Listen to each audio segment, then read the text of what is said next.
The delivery order. Real London horror story 2021. In 2021, a food delivery driver named Ryan Blake was working night shifts in London. Ryan usually delivered orders around Wembley and nearby areas. Most nights were normal, but one rainy night, everything changed. At exactly 1:40 a.m., Ryan received a strange order on his app. The delivery address was 14, Coldmere Street. The payment was unusually high, but there was one problem. The address barely appeared on the map. The GPS kept glitching. Sometimes the route disappeared completely. Ryan almost canceled the order, but the money was too good to ignore. Rain was pouring outside as he rode through empty London streets. The farther he went, the quieter the roads became. Finally, the GPS stopped near a narrow street. At the very end of the road stood a black house. It was the only house with lights on. Ryan parked his bike and walked to the front door. He rang the bell. No answer. Then suddenly, his phone buzzed. A new message appeared on the screen. Door is open.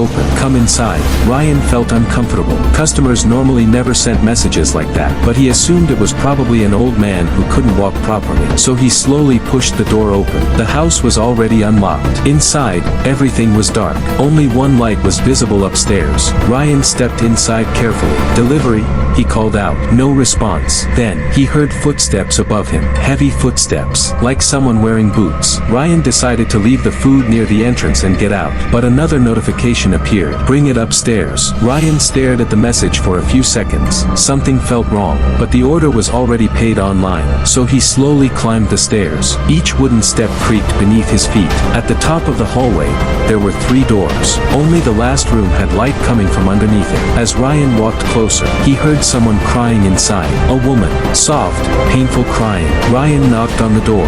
The crying instantly stopped. Silence. Then a deep voice from inside said, "Come in." Ryan slowly opened the door, and froze. The room was almost empty.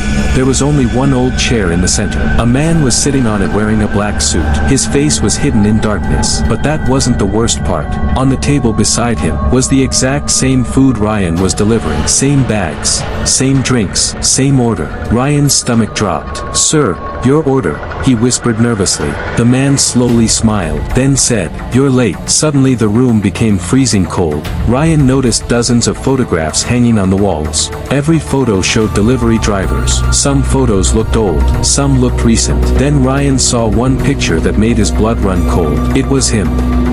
His bike, his jacket, a photo that looked like it had been taken earlier that night. Ryan stepped backward in fear. At that moment, the man slowly leaned forward into the light. Gray skin, completely black eyes, and a smile stretched unnaturally wide across his face. Then he whispered, "You came inside, just like the others." Suddenly, slam, the bedroom door shut by itself. Ryan panicked and grabbed the handle. It wouldn't move.